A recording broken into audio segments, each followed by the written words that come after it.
Pues que se quejan. La gente de Chirino, la gente con Emilio Azcárraga. Casi me corren. ¿Emilio Azcárraga, el tigre o el hijo? El tigre. Hubo relaciones, tuve momentos de tirantes con los gobernadores. Con el gobernador Fidel Herrera hicimos un viaje juntos a Brasil, a Emiratos Árabes. Ahí viene lo mejor, ahí viene lo mejor. Dice Fidel, ahí está la frase de mi fin de sexenio. No. Por Dios. Yo lo vi, yo estaba con él. Ahí viene lo mejor. Esa es, Rogelio, ahí viene lo mejor. Fidel quiso preparar una generación, un relevo. Y entonces ahí estaban Javier, estaba Salvador Mansur, estaba Pepín Ruiz. Mira, una vez, una anécdota, hicimos varios programas con Lolita Ayala cuando vino acá. Y que se descompone el producto. No sabes. Lolita Ayala. Muy buenos días a todos los amigos de Personalidades, muchas gracias a todos los que nos acompañan en un episodio más y hoy nos acompaña un periodista con muchísima trayectoria, un viejo amigo, estuvimos colaborando hace algunos años en un proyecto de medios de comunicación, nos topamos hace algunas semanitas y bueno, hoy nos acompaña después de un largo viaje en otro continente completamente distinto, sumamente desarrollado, que ahorita lo vamos a estar platicando. Nos acompaña en el programa de hoy Rogerio Pano. Rogerio. Gracias, Rodrigo. Qué gusto también ver tu crecimiento, que estés al frente de un espacio. Me da mucho gusto Fíjate, estar contigo. yo me acuerdo que tenía 17. Tenías 18 años. Sí, que yo te decía, no, fíjate que a mí me gustaría conducir un noticiero. Y me dice, pero pues estás muy chico. Ya nos pusimos aquí la barbita y todo, y bueno, ya crecimos tantito. ¿Cuántos años tienes ahorita? 25. 25. Es que alguien me decía ayer, no, tiene como 29 o 30. No, le digo, está chavito todavía. No, pero es una buena edad. Déjame decirte que hay gente que empezó muy, muy chica, claro, desde una posición de privilegio. Te puedo decir, por ejemplo, el caso de Abraham Sabludowski, que el papá lo manda a entrevistar a la ex primer ministra de la India asesinada, Indira Gandhi, a los 14 años de edad. Y entonces, claro, hoy lo que vemos, bueno, es un mundo de la comunicación totalmente diferente, gente que brilla mucho en el streaming, que tiene una edad como la tuya. Entonces, bueno, el tiempo de los jóvenes. Bueno, pero también te voy a decir algo. Por ejemplo, tú ves pues no sé si llamarlo periodista, tal vez sí comunicólogo, un tipo como Carlos Alarraqui, ¿cuántos años tiene? 75, 70 años. Sí, claro, porque además, y yo creo que ahí está. Y conoce lo que son los medios de comunicación y cómo capitalizarlo en la era digital. Sí, la cuestión es que él, bueno, él fue un gran publicista, de los mejores publicistas que ha habido en este país. Y además él escogió un nicho muy interesante, que es el nicho de la oposición. Es decir, Atypical TV se convirtió en un nicho de la oposición, del decir ya ves que el mundo digital se volcó mucho en un inicio a hacer un apoyo a la 4T, al proyecto de López Obrador. Entonces, Carlos Alarraqui dijo, bueno, pues yo voy a hacer el canal opositor. Y además lo que trató de hacer Carlos Alarraqui fue algo muy revolucionario, que es un canal al estilo de un canal de televisión, no me gusta llamarlo medio tradicional, pero medio tradicional, en streaming.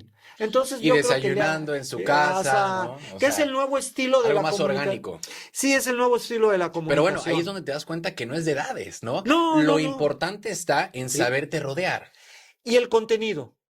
Hoy incluso... Y mencionaste una palabra sumamente rica, sumamente importante e inteligente, que es lo que sucede hoy en el Internet.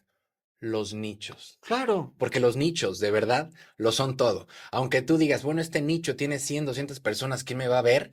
Puta, tienes el mundo del Internet y a veces uno puede decir, inclusive como dueño de un medio tradicional, no, pues a ver, vamos a tener este programa en la programación y vamos a tener este otro. Y terminas teniendo de chile, de mole y de manteca, y así sucede en muchos medios tradicionales y no tradicionales. Sí, claro. Ahora hablamos de nichos, que el nicho, por ejemplo, hablabas del viaje que realicé, el nicho de los que hacen viajes, de todos los youtuberos, tiktokeros que andan de viajes. Hay uno que se llama Alan, ¿no? Alan por el mundo, el Luisito Comunica. Tienes a la Munducus, una chica, después, ¿cómo se llama? Entonces, y que además son muy buenos porque te sirven de referentes, ¿me entiendes? Claro. Dices, hay una pareja también que acabo de ver, fue muy chistoso eso porque lo venía viendo antes de venir, que es un tipo argentino y una chica, ¿de dónde es? Es lituana, de Estonia, creo. Y entonces eh, fueron a una ciudad de Tailandia de los monos, que es la ciudad de los monos.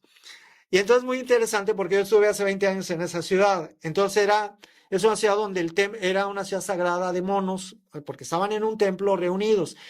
Pero hubo una explosión demográfica de los monos y además se volvieron más violentos porque los turistas se acostumbraban a darles de comer. Los monos podían andar donde quieran. O sea, andan donde quieran, en el techo, en los postes de luz, son una ladilla. Es además, o sea, yo quería grabar ahí y tenía los changuitos haciendo, y digo, no me van a morder. Y hoy se han convertido en un grave problema en la ciudad, o sea, hubo una gran explosión demográfica, entonces no saben qué hacer con tanto mono. Inclusive una guerra de grupos de monos porque en un momento en el COVID, como no había O sea, turistas, no había que comer. literal como una película Como una de película la de de horror, los...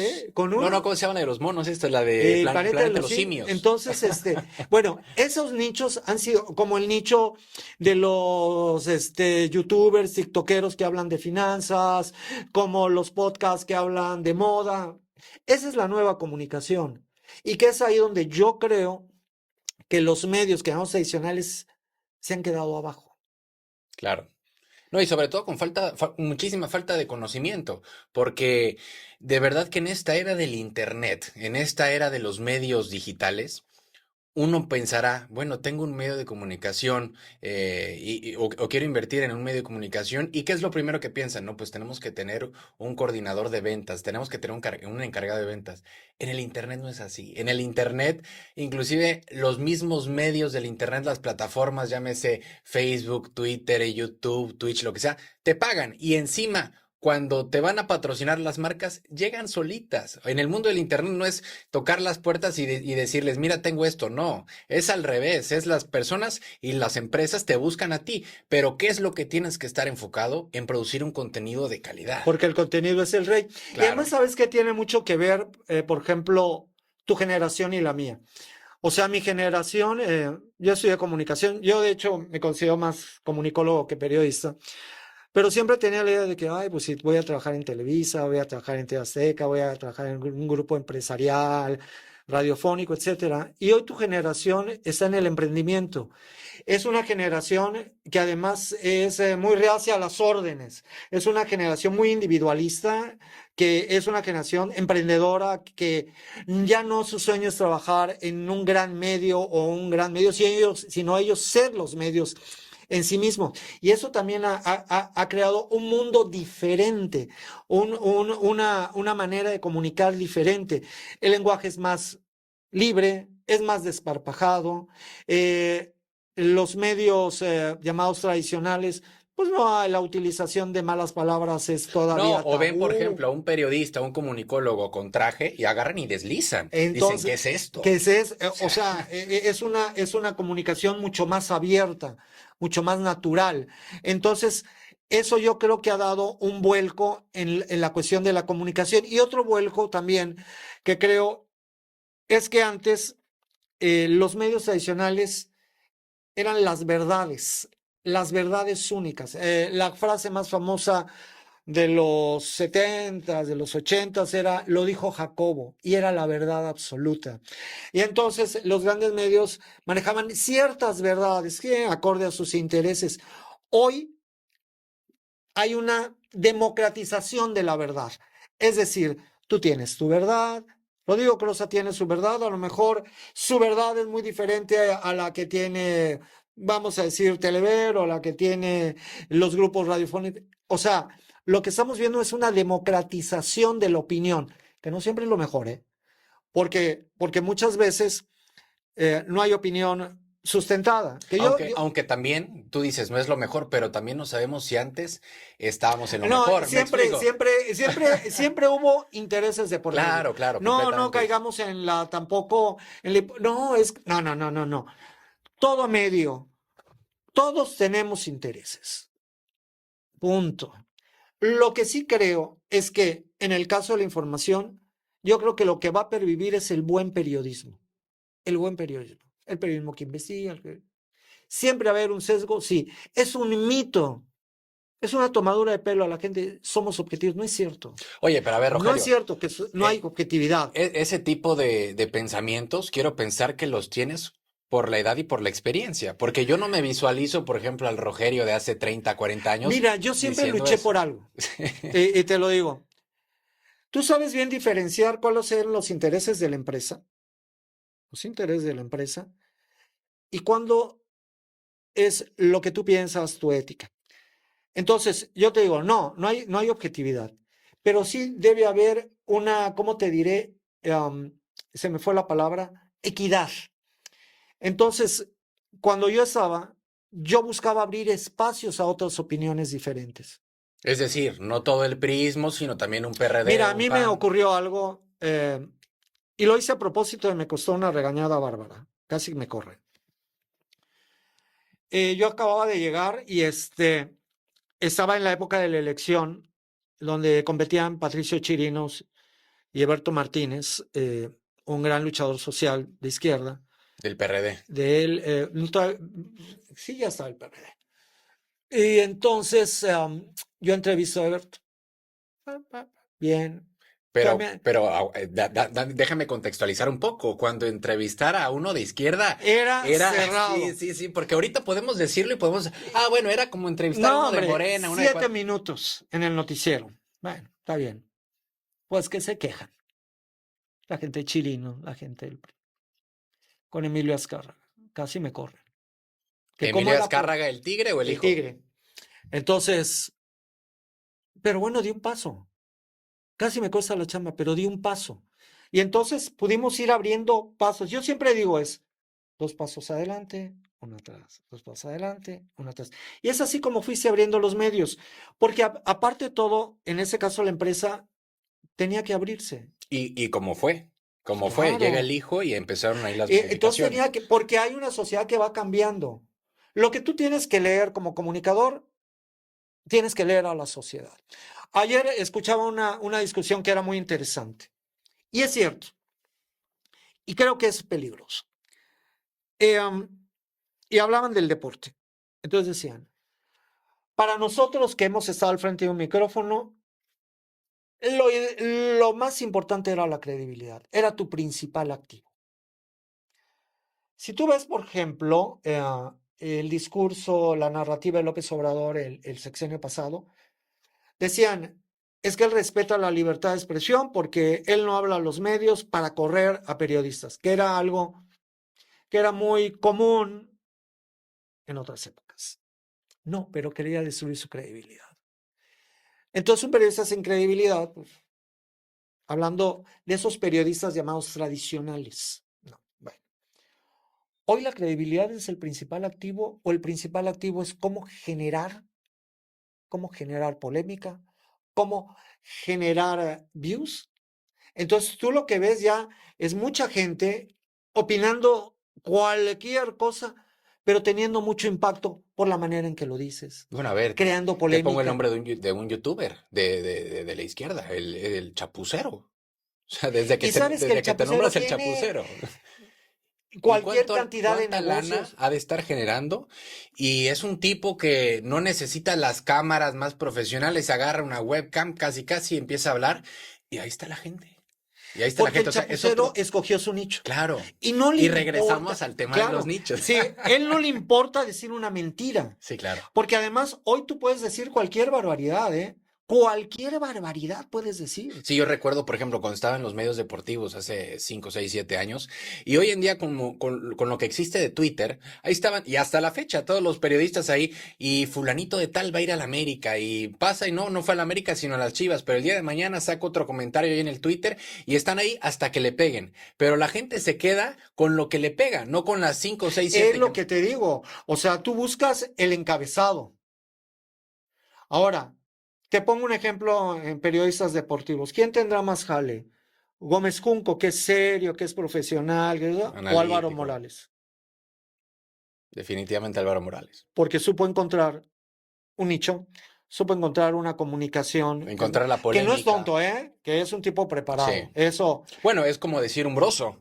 Claro, y Broso es un tipo culto, preparado, y que a través del humor, que el humor es algo que hemos dejado de lado. Pero ¿sabes qué? Yo también he pensado que muchas veces el humor no tiene, es demoledor, pero si tú ves algo de Broso, muy crítico, muy fuerte, pero es una nota fuerte, bomba, con un periodista reconocido, ¿con cuál te quedas? Con el periodista reconocido, ¿entiendes? Claro, porque ahí lo estás Pero poniendo a la par, ajá, ¿no? pero yo creo que falta también mucho humor.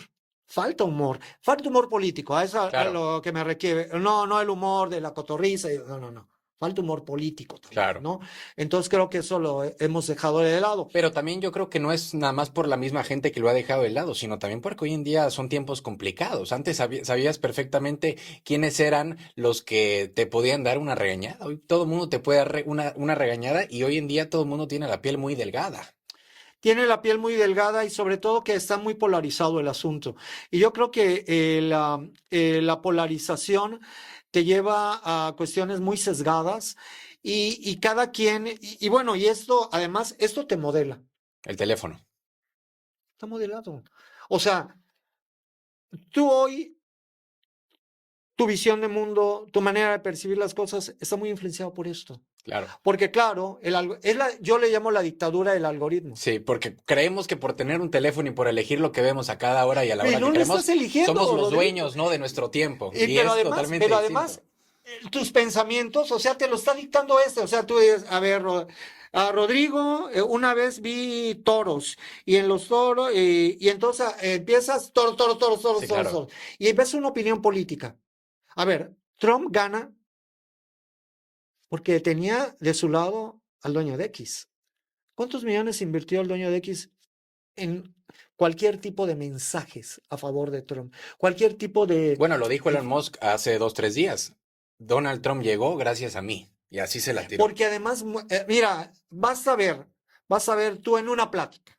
Entonces vas en una plática y te llega alguien y te dice, fíjate que, sobre todo pláticas que van muy en contra de AMLO y la 4T, y se repiten muchas notas que el sentido común te dice ya de entrada que son falsas, pero que las toman como creíbles, y que ese tipo de información fluye, fluye, fluye, fluye, fluye. Entonces tu visión, te está modelando tu visión de mundo, ¿me entiendes? O sea, lo que tú piensas es realmente lo que tú piensas o lo que quieren que tú pienses. Claro. Yo por eso yo digo, yo creo, no es una fórmula, sino yo siempre invito, de un tema, léete de aquí y léete de acá.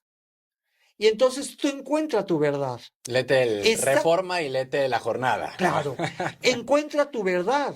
Claro, la verdad es subjetiva y hay gente que dice no hay verdades. Hay interpretaciones de los hechos, puede ser también. Hay una interpretación de los hechos. Sí, claro. Porque podemos ver el vaso medio lleno, lo podemos ver medio vacío. Pero Exactamente. termina siendo el mismo vaso. Y hoy lo que estamos viendo es que la modelación de nuestra visión de mundo. Claro, puedes decir, y antes no sucedía también, claro, y Sí. peor, porque antes te la modelaban los grandes medios. Sí. Y no tenías ni para dónde agarrar cualquier Bueno, otra cosa hoy, para por eso te informar. digo, la democratización también te lleva, pero el caso es que hoy yo creo que este tipo de cuestiones ha llevado a una polarización que no te permite ver lo que tu adversario, tu enemigo pueda hacer bien. Y es una polarización que no es de México únicamente, es una No, polarización que inclusive en los grandes foros económicos que se hacen año tras año y en los grandes foros mundiales, es una polarización que lo vive todo el mundo. tú ve el caso de Estados Unidos, Argentina, ve el caso de Argentina.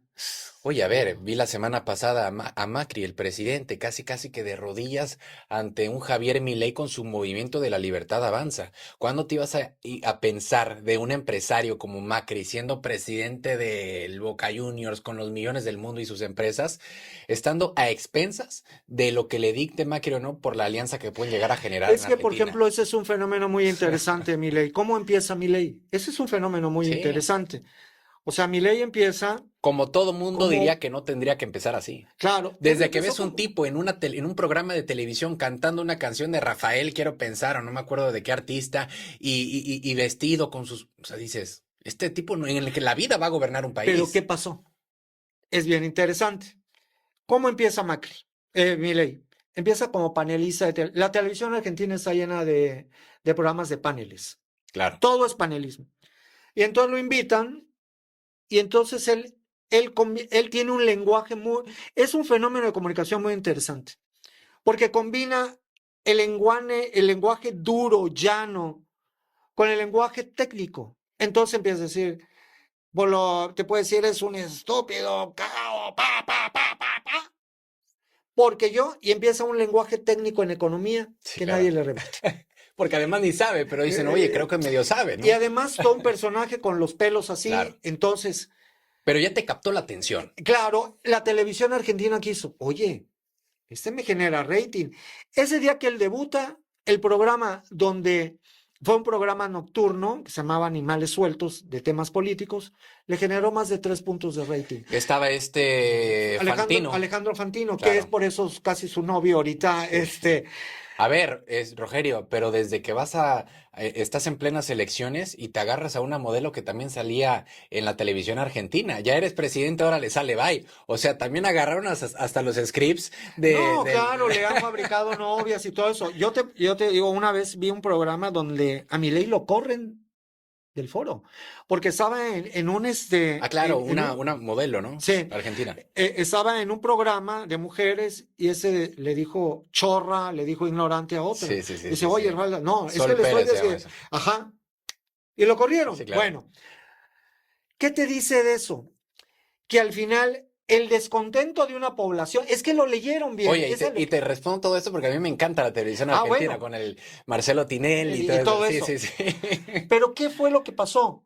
Que él canalizó el descontento de una población Y lo y capitalizó. lo capitalizó con un lenguaje llano, en parte, un lenguaje que impresionaba, lo técnico, que nadie le rebatía, ese que habla, ¿no?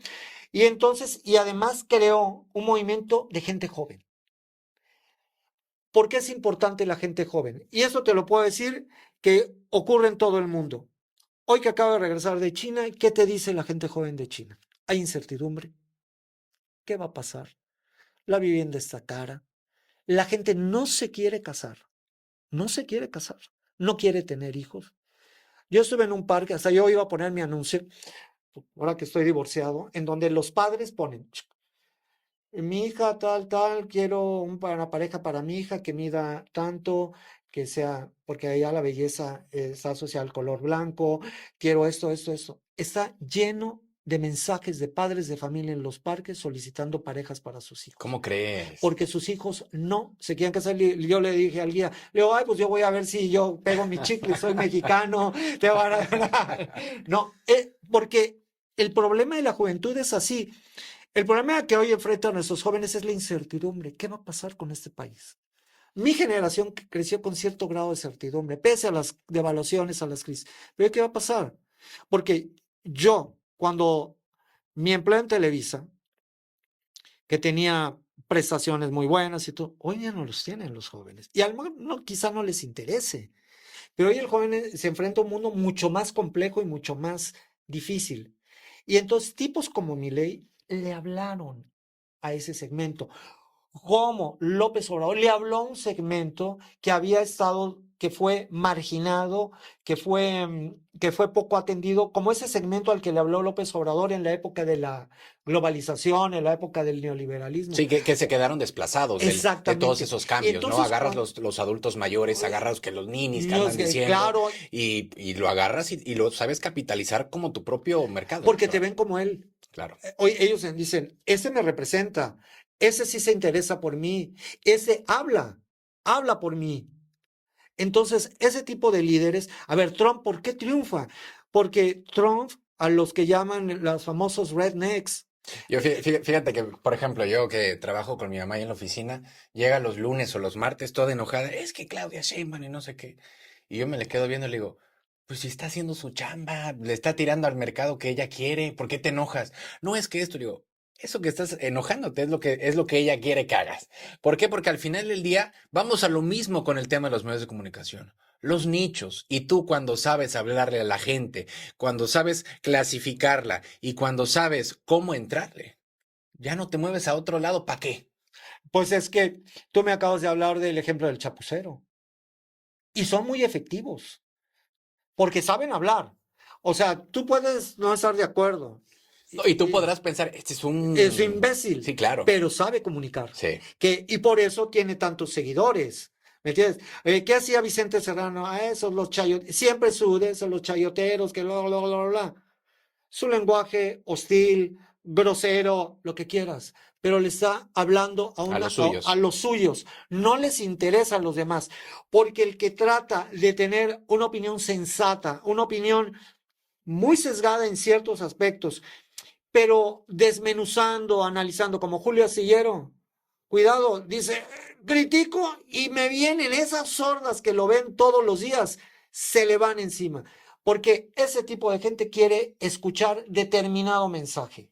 Y entonces esos tipos, youtuberos y todo lo que quieran, han encontrado ese nicho y por eso no lo dejan.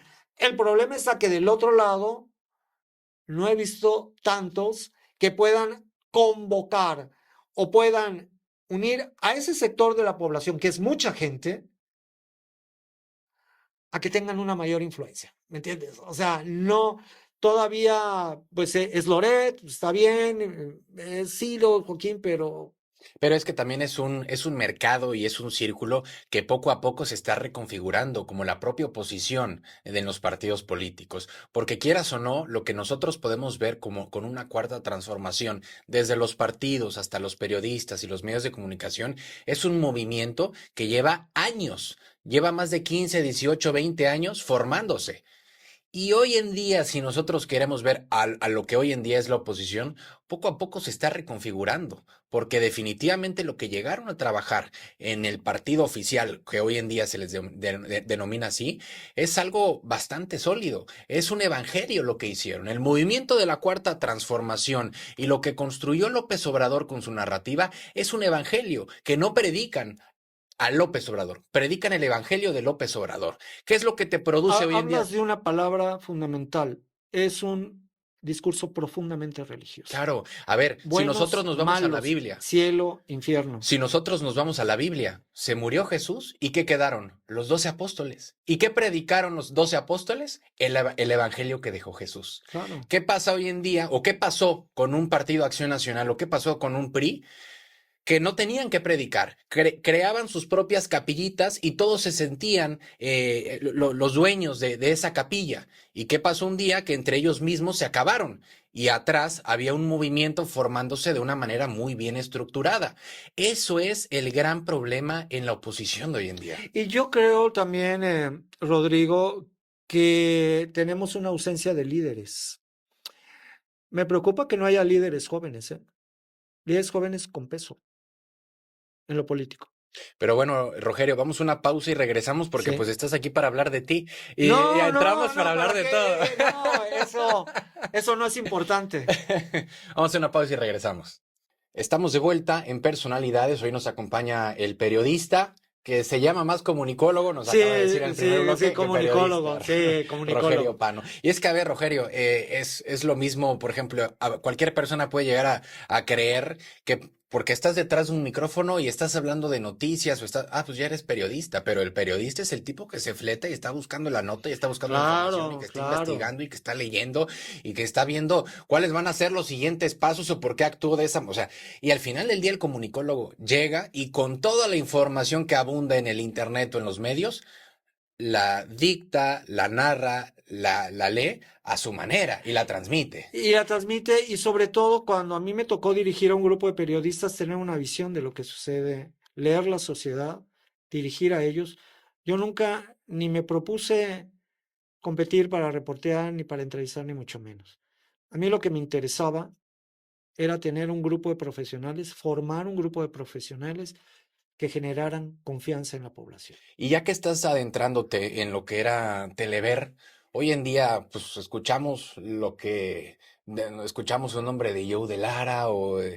escuchamos inclusive un nombre de Rogerio Pano y Ajá. pues a ver, yo creo que de 20 años a 35 años todavía no les tocó ese boom de lo que era en realidad Telever, ¿no? Ya pasó en su momento ¿Qué era Telever en su momento? ¿Cómo era ese Bueno, equipo de noticias que formaba? era un referente. Telever, podemos decir con orgullo que vamos a ser la tercera televisora en importancia del país. El primero era Guadalajara, Monterrey y Veracruz. Yo creo que hubo un trabajo serio, hubo un trabajo serio.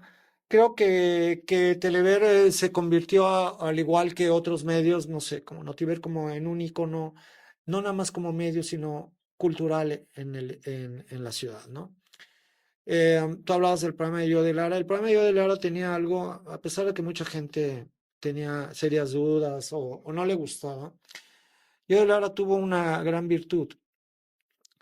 La televisión se rigió siempre por cuestiones de imagen muy determinadas. Si quieres tú, un poco clasistas O sea, de y que tenías que ser racista, güerito. bonito, etc. Y Joe abrió la televisión a la gente, a la gente.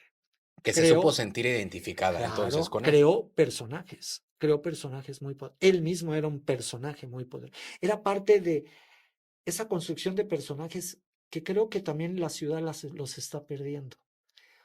O sea, los personajes con los que tratamos, crecimos, hoy yo no veo muy claro qué tipo de personajes tengamos en Veracruz. Parte del desarrollo de la ciudad, parte de la extensión de la ciudad, hoy es una zona metropolitana.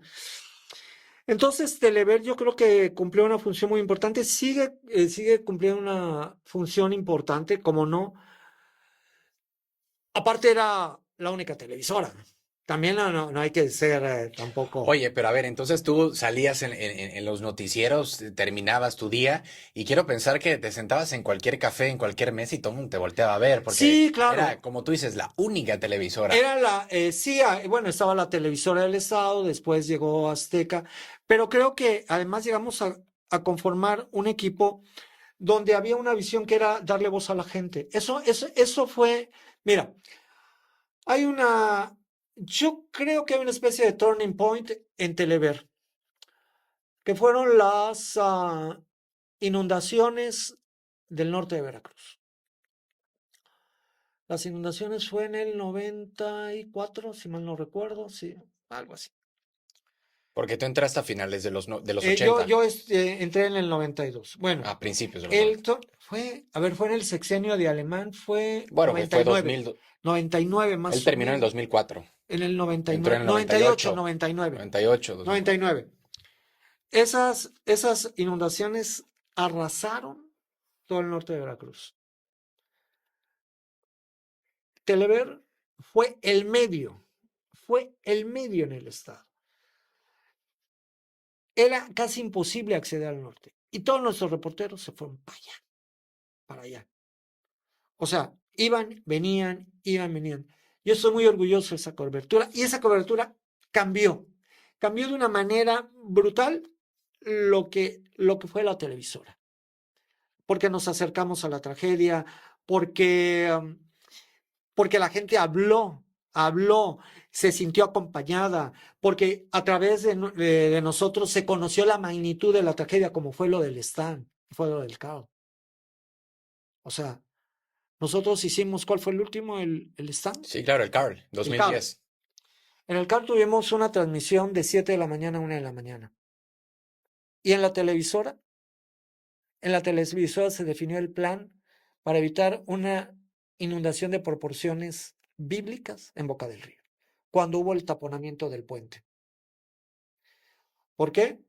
Porque Ahí vimos estás hablando del 2010. del 2010. Eso fue brutal. Bueno, a partir de ahí, porque además nuestros reporteros, cada día que había un huracán, una tragedia, ellos querían ir. No, nada del boletín, no, ir. Y además hay otra cuestión que era que pudimos sacar del café a los reporteros. No, ya no quiero que vayan al café a reportear o porque cualquier tipo se siente en la mesa. No, calle, calle, calle. Y entonces creamos una estructura de calle, de muchos reporteros y poca gente en la redacción. O sea, yo vivía en la redacción. Eso te iba a preguntar, ¿cómo era tu día a día en el momento en que No, estabas en Televisa? sí, yo O sea, llegaba, ¿cómo era desde que te levantabas hasta que te yo dormías? llegaba, yo soy muy desvelado, yo a las 11 ya había un 11 de la equipo, mañana sí, llegabas. entonces había un equipo, Araceli, Eloísa, que se encargaban de ver lo de los reporteros, y yo me quedaba de las 11, me iba a comer como a las 4 y a las 6, y yo revisaba todo, O sea, ¿y todo, a qué hora terminaba tu día? como a las 11 de la noche más o menos, Ok, o sea, de 11, 11 y 11 a media. 11. O sea, lo que yo hacía es que yo revisaba todas las notas del reportero, buscaba notas.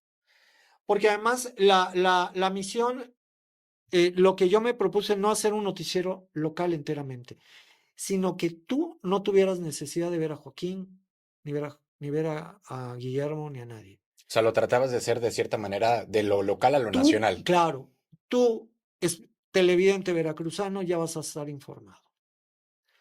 Cuando fueron los atentados terroristas en Francia, sacamos imágenes de la televisión francesa, de las redes sociales francesas, y medio noticiero fue de eso. Tú dirás, eso es una estupidez. Yo me acuerdo que hubo una tragedia en Barco Griego. Estaba yo en un restaurante. Todos hablaban de esa tragedia. Todos. Y yo digo, ¿qué es más? ¿La gente qué va a hablar? ¿De lo que diga un regidor? ¿De lo que diga, o de una tragedia así? Bueno, entonces buscábamos también enfoques, buscar información que no tuviera nadie, e incluso traducir algunas cosas. ¿Entiendes? Pero era hacer una estructura tal que tuvieras lo mejor local de aquí de Veracruz, lo mejor del estado, lo mejor nacional y lo mejor internacional. ¿Y tu vida personal, no crees que la llegaste No, a... mira, a ver, yo tuve un infarto. No me Yo digas estuve a eso. punto de morir. ¿En qué año fue eso? Uy, cuando murió Michael Jackson, ya ni me acuerdo. Cuando Fue murió, 2008, 7 por ahí, ajá. ¿no? Entonces, yo tuve un O infarto 2009, creo. y no me hago la víctima, o sea, porque ese tipo de trabajos es muy demandante. Es muy demandante Y muy y muy apasionante. apasionante, porque además te voy a decir una cosa. Yo no competía ni con Azteca, ni con TV ni con los noticieros nacionales. Yo competía contra mí. Es lo que dice Martino, le dice, yo no veo Televisa, ni Soy yo me yo. escucho a mí. Y yo entraba siempre con angustia al noticiero. Y cuando empezamos a medir, Pero ¿cómo que con angustia? con la angustia de que todo salga perfecto. Yo era una persona insoportable. Bueno, te tocó ver algún. Mira, cuando, No, bueno, cuando pero ya, trabajaba, ya, ya. ya estaba, Sí, ya ya. estaba. No, Sí, y eres los un que me angelito, ya. aguantaron. Era un angelito, y Nacho lo sabe, además. Nacho Gómez. Entonces, porque yo quería que todo saliera perfecto. Mira, estaba yo, estaba yo al aire, y entonces es como si volteara a ver al camarógrafo. Y si yo lo veo a este distraído, yo digo, esto no va bien, ¿eh? Cuando yo los veía distraídos, decía, y entonces yo hacía una escaleta, y yo decía, subo esto, y a veces era así. Entonces los traía como locos, porque si no capto la atención de este que está aquí enfrente, cuidado, tengo que tenerlos bien atentos. Era mi primer filtro, Sí, claro. los que tenía en el estudio. Entonces era muy tensionante, muy, muy tensionante, pero porque nosotros estuvimos, sujetos a medición de ratings. Y te puedo decir con mucho orgullo que gracias a los ratings yo era parte del consejo editorial de Televisa Regional. Por eso nada más, ¿eh? ¿Por qué? Porque digamos, el noticiero de la mañana, el nuestro, llegó a tener 10 puntos contra 3 de Loret. El noticiero de la tarde llegó a tener hasta 17 puntos de rating y yo tenía un promedio de 10 puntos. Que decían, ¿cómo? 10 puntos en la noche. Y entonces yo decía, ay, bueno, ya llegué a 12 y Joaquín tiene 16 o 17. ¿Cómo Dije, llego a eso 16? sí, claro. Entonces, claro, muy difícil, güey, güey. Pero era una parte, era el motor, ¿me entiendes? Y eso te produce mucha tensión. Sí. Fíjate Que te que la puedes llevar fácil también, ¿eh? Porque muchas veces, no. Yo quería transmitirle eso a la gente. Y entonces hoy yo puedo ver que los chicos que se formaron y que estuvieron ahí acompañándome, pues son llegaste a unos buena buenos. escuela. No me gustaría de escuela, pero sí mostrar un camino. porque además a veces era muy insoportable, la verdad, pero bueno, es que es así, es así. Yo creo que lo que vale es un nivel de exigencia, claro, que además, que además ese nivel de exigencia va acompañado de uno. La exigencia, primero con uno mismo, de prepararte, leer. Hay que leer mucho. A ver, si tú vas a estar en un nicho de mercado, vamos, deportes, tienes que preparar, no nada más decir tonterías, prepararte, estudiar, analizar, y eso va a generar confianza en la gente. No, y también confianza en uno mismo. O sea, Claro, yo lo viví cuando entré aquí a la estación que tenía el programa. A los 2, 3 meses me metí a una maestría en administración pública para conocer el funcionamiento de la administración y de la política. Y obviamente te da tablas que, a pesar de que todavía me falta un buen rato para terminar la maestría, pero ya te sientas atrás de un micrófono y dices, por lo menos sé que tengo 10 horas de conocimiento semanal en torno a varios temas, ¿no? Y ya también te das cierta certeza al momento de estar hablando en un micrófono. mira, al final, la comunicación también es una radiografía. Entonces, hay mucha gente que en mi tiempo leía el prompter. Quítale el prompter. Mira, una vez, una anécdota, hicimos varios programas con Lolita Ayala cuando vino acá. Y que se descompone el prompter. No sabes. Lolita Ayala. Y dice, ¿tú? Le digo, pues yo como hice el noticiero, a mí me vale tres pepinos el prompter. Porque yo escribía las entradas, yo checaba las notas. Que se me fuera el prompter, no tenía problema. Ella, porque ya llevaba acostumbrada a leer el prompter. Entonces, sí, yo creo que es por lo que empieza uno. Tú tienes, en mi caso, mi función era prepararme, leer. Creo que me faltó más relación pública si hago un análisis y analizar mucho. Bueno, es que a ver, si nosotros vemos a los conductores que tenías a los lados, a los compañeros que tenías a los lados, unos fueron candidatos, otros sí llegaron a ser diputados, no sé si llegaron a ser senadores, Pues no hice tan mala pero, chamba. pero ¿a qué voy? A que también existe de cierta manera relaciones públicas, ¿no? Claro. Pero, ¿y tú dónde quedaste? Pues mira, alguna vez me ofrecieron y yo la política no. Zapatero tus zapatos. ¿Cómo fue ese momento que te llegaron a ofrecer? Pues me Porque, a ver, de cierta dijeron, manera, por ejemplo, un presidente de un partido político a nivel estatal ve los principales medios y dice, ¿y qué es lo que buscaría? Las estrellas y dicen, me lo jalo porque sé que por lo menos aquí pero va. también esas estrellas buscan. Tampoco no es de gratis, porque establecen relaciones. Yo no establecía muchas relaciones con políticos, tampoco. O sea, me veían distante, algunos, la imagen que tuve en alguna persona, este es un mamila, este es una... No ¿Y soy si lo eras bueno, o no? no, soy muy tímido y nadie me lo ¿Sí? cree. Soy demasiado tímido y nadie me lo cree. O sea, me cuesta mucho trabajo. O sea, a veces me invitaban a reuniones sociales y si no tenía Alguien al- al lado. o alguien con quien ir, no iba. O sea, me cuesta trabajo. El primer paso, ya cuando agarro confianza ya no me paran, pero el primer paso me cuesta mucho trabajo. Esa vez que me ofreció, me dijeron, oye, pues saliste muy bien en las encuestas, ta, ta, ta, ta, ta. Y yo pensé mucho y dije, en primer lugar, no era una oferta que podía considerarse ganadora.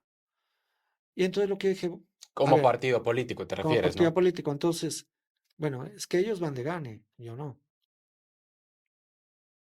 Y además, Pierdes más tú que lo que podrían llegar claro, porque ellos. además no era algo, no era tampoco, no se acercaba a lo que yo pensaba en mi visión de las cosas. Entonces, por andar experimentando, pues no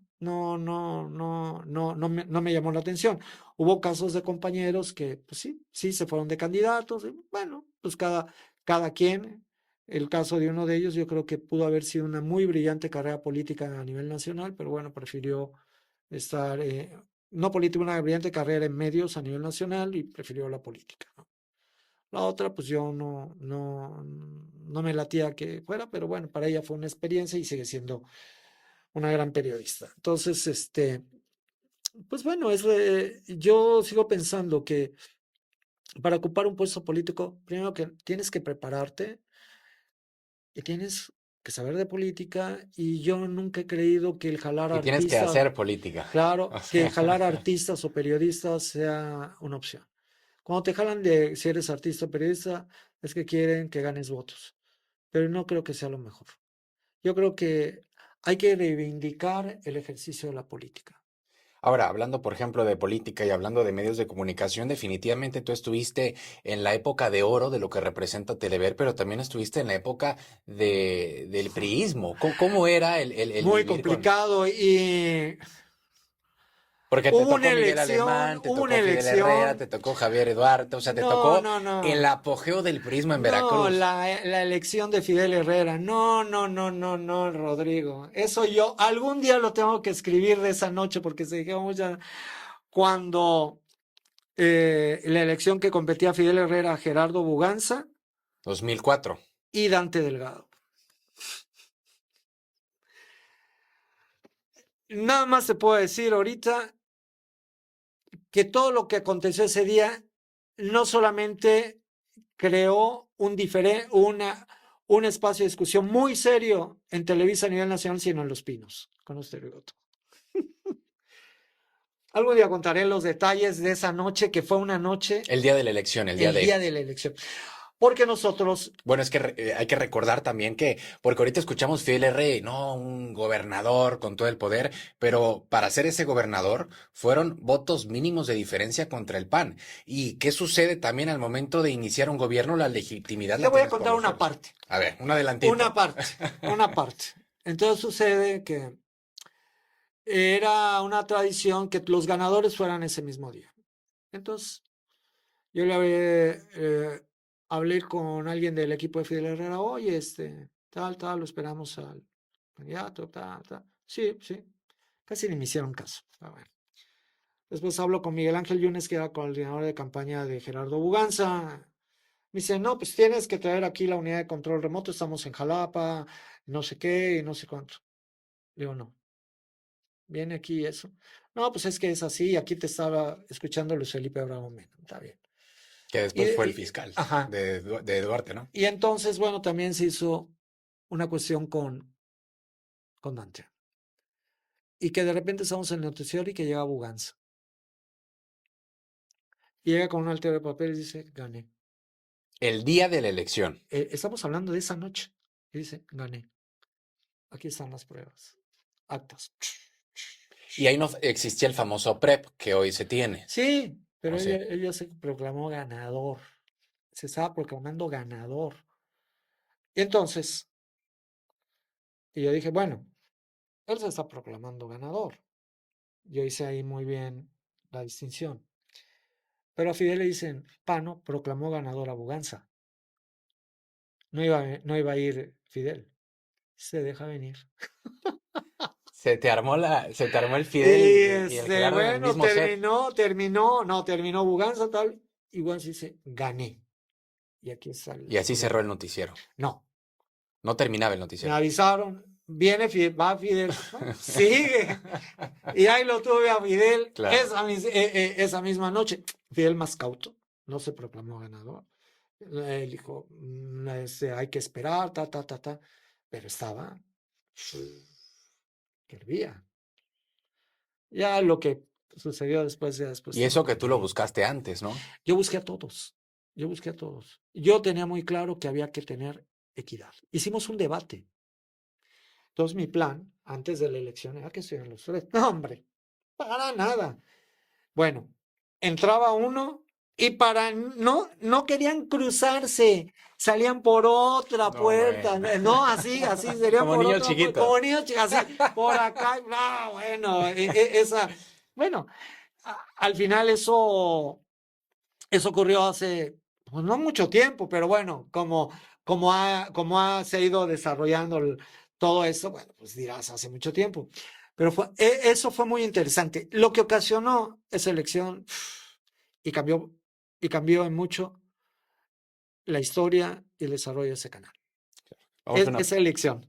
vamos a una pausa. Estamos de vuelta en Personalidades con Rogerio Pano, que estábamos hablando antes del corte comercial de esa época del 2004, de lo que era, de lo que representaba Telever, no solamente a nivel de medios, sino también a nivel político, ¿no? Sí, había una gran influencia político y social, claro, por supuesto. Y y yo creo que fue la apertura a la voz de la gente. Creo que fue muy importante eso, muy, muy, muy importante. Fue un referente político y no nada más político, sino también a nivel de medios.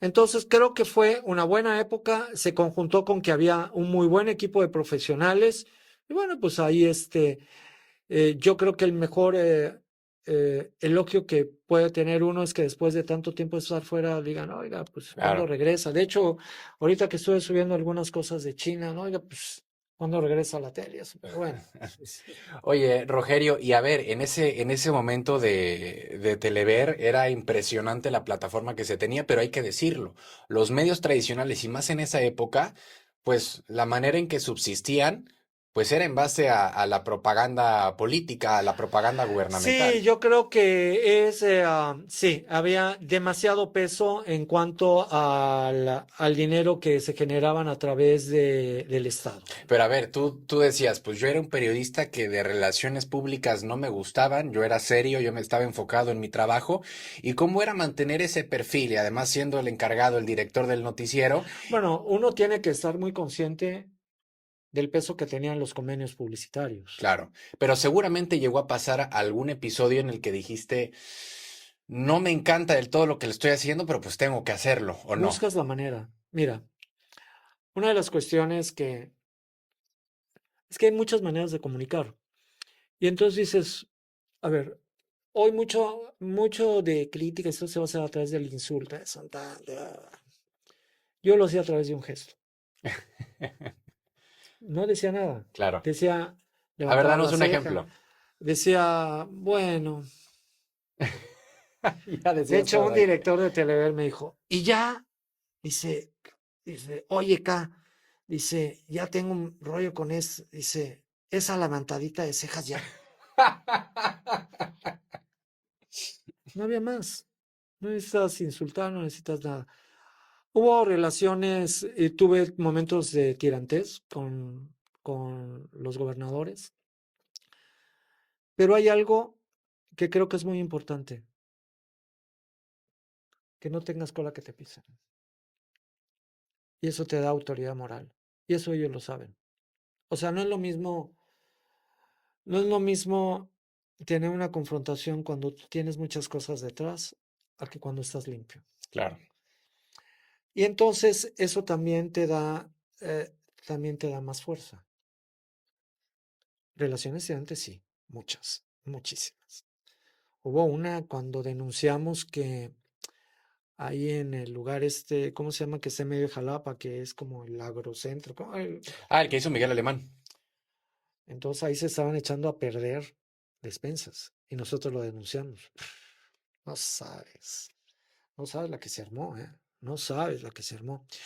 Algún día Javier Duarte me reclamó en la boda de una de las hijas de John Rementería. Ya, no quiero ver tu noticiero, pues. Gobernador en funciones. Cuando en funciones. Entonces sí hubo momentos también tienes, sí, un acceso privilegiado, la verdad, este, con el gobernador Fidel Herrera hicimos un viaje juntos a Brasil, a Emiratos Árabes. Y bueno, tienes ese acceso privilegiado de también conocer al personaje, su vasta cultura, su visión. Hubo un jefe de prensa, un director de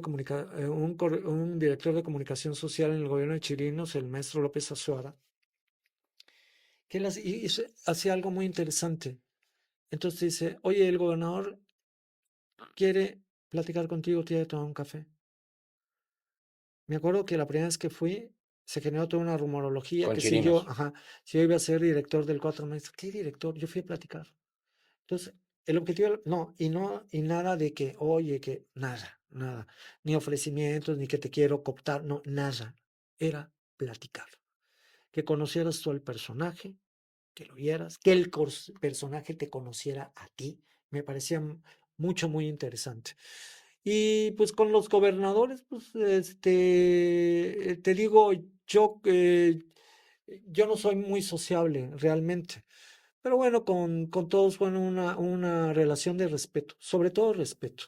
¿Y cómo fueron esos viajes con Fidel Herrera que comentas? Eh, O sea, um, porque el de existe también Emiratos, muchos mitos, ¿no? Detrás del personaje. a ver, Fidel era un hombre de una vastísima cultura, que hablaba varios idiomas. y muy receptivo a la enseñanza. Mira, cuando íbamos en el avión a Brasil, que fue un viaje a Brasil, yo le empecé a comentar de algunas películas brasileñas que yo había visto, bastante interesante. Dice, no, no, no, no, no. Y yo, sí, ves, y todo. Ah, ok, y platicamos. Cuando nos veníamos de regreso, me dice, mira, aquí ya las tengo las películas, las que tú me dijiste. Dice, vamos a verlas. Otra vez, yo también. Entonces, mira, esto así, así, y te empezaba a decir la visión que él tenía sobre lo que estábamos viendo. Eso era muy interesante. Tuvimos una experiencia muy interesante porque en Emiratos Árabes, porque fue, que además esa fue muy rica, y además él, mira, eso tenía. Yo le dije, oiga, le van a dar el premio de Patrimonio de la Humanidad a los voladores de Papantla, sí, que no sé qué y todo. En Abu Dhabi, sí. ¿Quieres ir? Le digo, pues sí. Le digo, pero además déjame decirle que un sobrino mío está en el consulado de Dubái en México. ¿Cómo? ¿Sí? Le digo, sí. Le dije, ya le hablé a mi sobrino, no, sí, que aquí, eso, para que los traten bien y todo eso. Bueno. Y entonces, Fidel Herrera, que ahí conocí al personaje, conocí muchas cosas del personaje. Mi sobrino y el que estaba encargado de ProMéxico, que era una oficina para promover inversiones en el extranjero, le consiguen a Fidel fuera de programa una entrevista con la ministra de Comercio de Abu Dhabi o de Dubái, de uno de los dos, que era además esposa de Jeque. Dice, van a tener 15 minutos. Ah, bueno, está bien. Y después nos dice, no, yo creo que los va a recibir nada más un funcionario. Ah, bueno. Y al final dice, sí, sí, los van a recibir. Duramos una hora, ¿eh? Una hora con ella. Era de 15 minutos. Y el otro desplegó todo su caudal de seducción de lo que era capaz. Cuanto a cultura, viajes, todo quedó fascinado. De hecho, se abrieron ahí importantes canales, pero tampoco el empresario de Casano los aprovechó y tampoco se les dio seguimiento. Porque muchas veces, bueno, en algunas ocasiones que a mí me tocó presenciar, por ejemplo, con Miguel Alemán, que le hicieron una recepción en la comunidad de Valencia espectacular. No en la comunidad, en el ayuntamiento de Valencia, espectacular. Se firmó un convenio para que en las fallas de Valencia, una de las principales celebraciones que hay en España, no es cualquier cosa, las fallas, tuviera siempre un espacio de Veracruz. Dime si se aprovechó. No. Entonces, ¿qué te permitía? Y con Fidel en el viaje a Emiratos, nos fuimos a estar en el desierto, en esos coches 4x4. Iba el volador de Papantla, que fue la sensación, además, déjame decirte que fue la sensación, porque él fue vestido a la usanza y habló en totonaco. Y entonces todos los jeques, todo el mundo, oye, bla, bla, bla, fue la sensación. Y entonces fuimos y bueno, también estábamos Fidel y yo en el 4x4 y en las zonas y el otro feliz. Y decía, fíjate, dice, ahí viene lo mejor, ahí viene lo mejor. Dice Fidel, ahí está la frase de mi fin de sexenio. No. Por eso. Yo lo vi, yo estaba con él. Ahí viene lo mejor. Esa es, Rogelio, ahí viene lo mejor. Entonces también conoces al personaje. Claro. Conoces al personaje. O sea, puedes tener tus diferencias de enfoque, diferencias de visión, pero conoces al personaje. Y Fidel era un gran personaje. Era un animal político. Era un animal político. Que yo creo que con todo, bueno, Fidel tuvo en contra yo creo que Fidel tuvo una cuestión. Fidel fue él. Y creo que le formó formar gobierno, en el estricto sentido, porque era él. Y tuvo dos huracanes. Y el último fue devastador.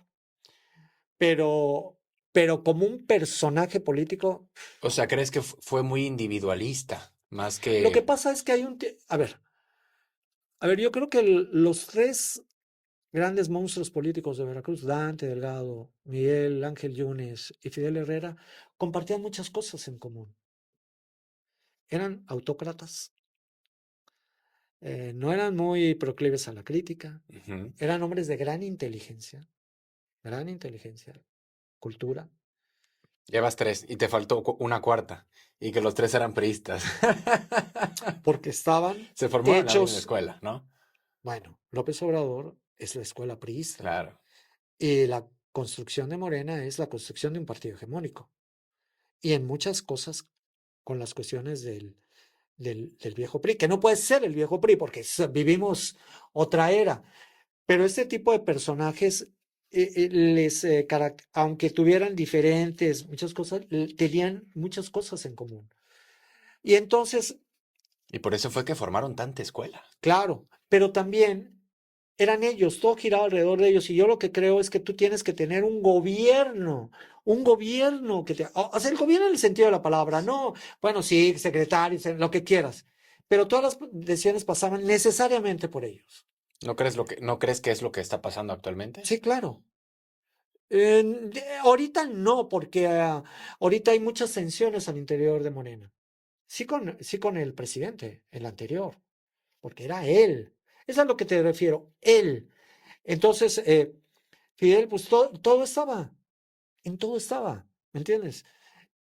Y de hecho, cuando toma posesión Duarte, yo le dije, digo, yo creo que tú tienes que formar gobierno. Dice, sí, claro, Se lo dijiste fuera de cámaras. sí, claro. Y entonces, o no sé si, creo que esta se lo pregunté. Entonces, sí, o sea, al final lo que tienes que hacer es formar gobiernos eficientes, eficientes.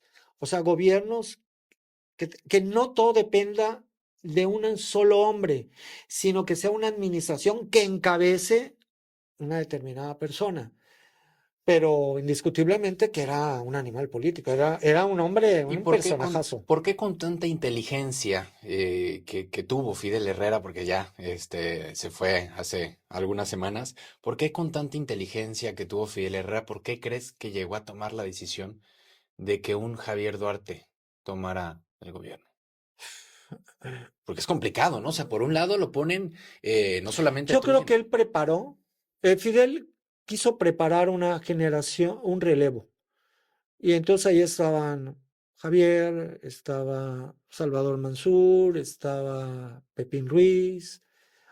Él quiso formar Zarrabal, Alberto Silva, que Alberto recientemente fue Silva, candidato. Zarrabal,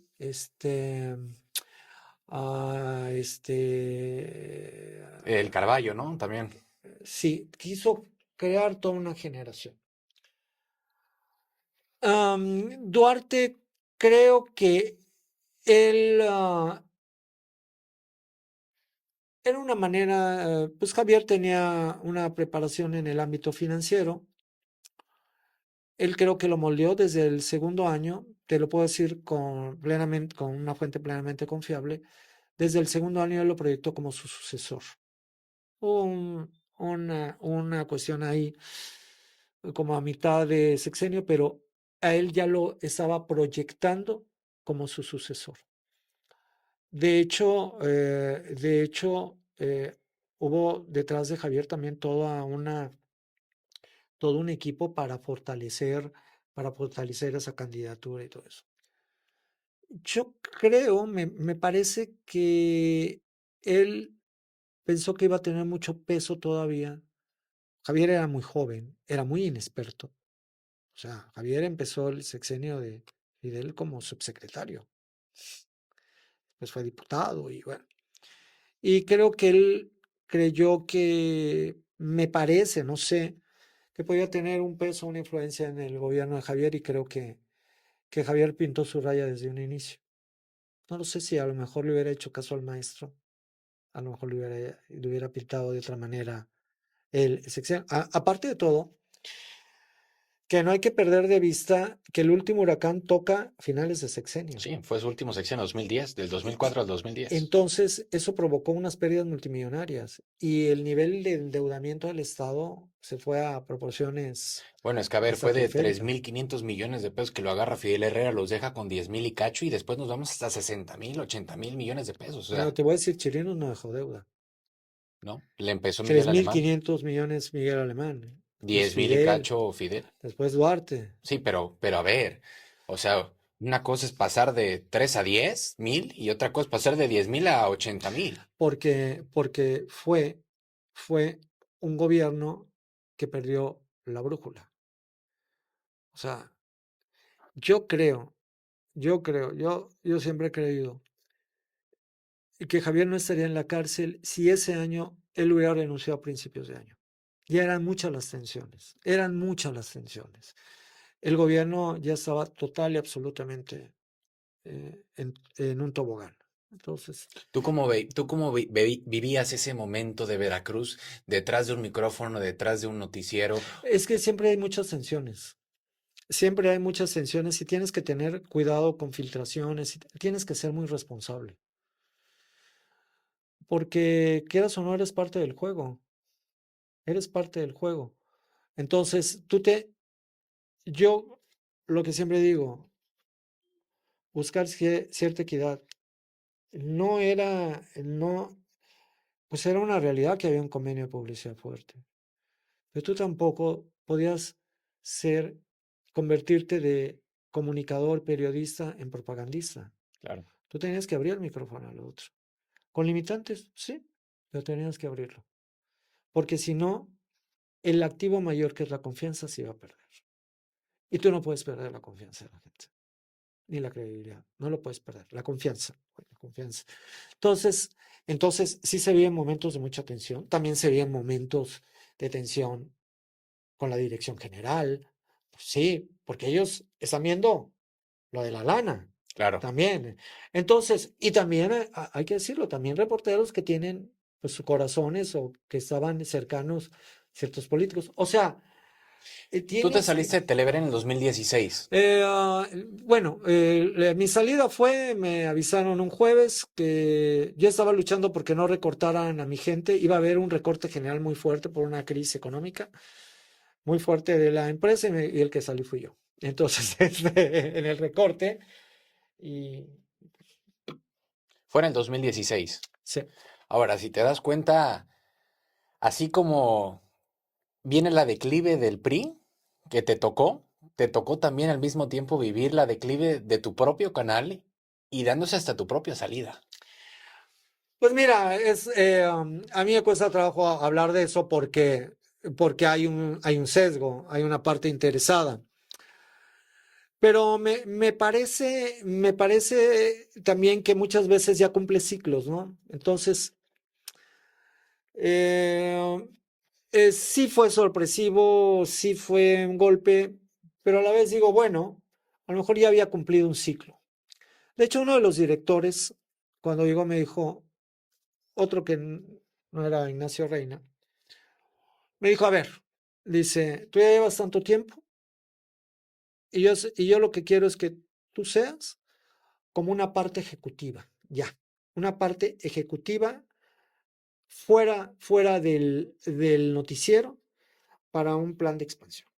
Entonces, pero no se cumplió. Entonces, yo seguí en el noticiero, pues sí, fue una decisión dura, porque yo no me la esperaba, no me la esperaba.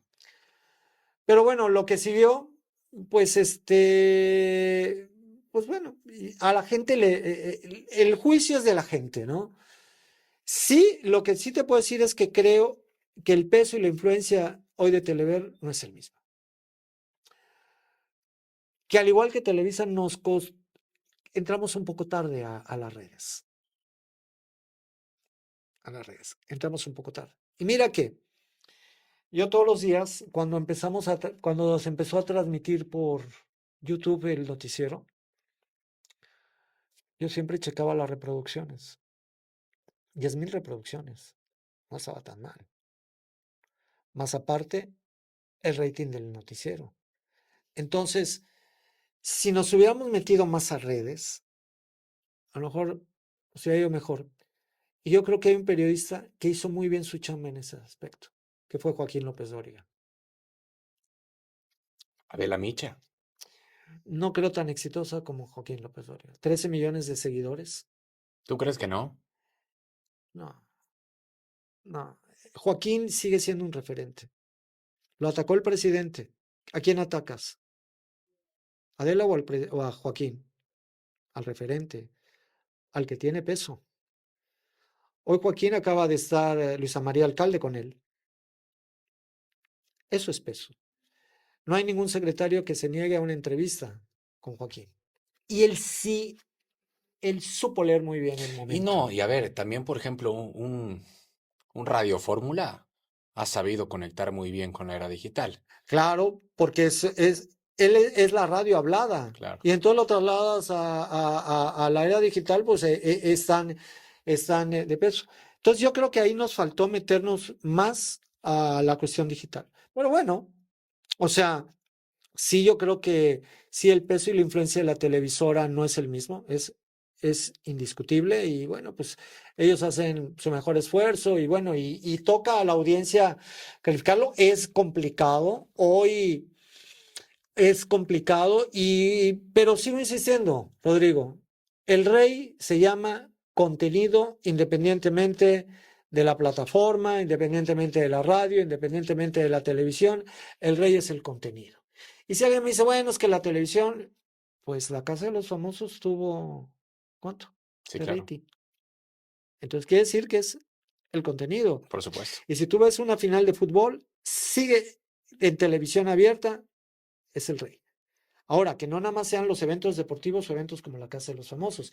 El chiste es que generes programas, que generes Yo cuestiones. le tiraría sí contenido, pero yo creo que igual de importante es la estrategia. Porque si el Mm, contenido, créeme que no tiene una estrategia, por más que tengas acá sentado al presidente de la República, nadie lo va a ver allá afuera. Yo creo que son las dos. La importancia yo no, creo que está en la estrategia. O sea, yo creo que son las dos, sí el contenido, pero también la estrategia. Yo haría lo claro, mismo. y además, quitarnos muchos clichés, que si el veracruzano, que el bailar, a ver, a ver, a ver, a ver. Tenemos todo. Y tenemos gente muy preparada intelectualmente, gente que puede aportar mucho a este país, mucho, mucho, mucho.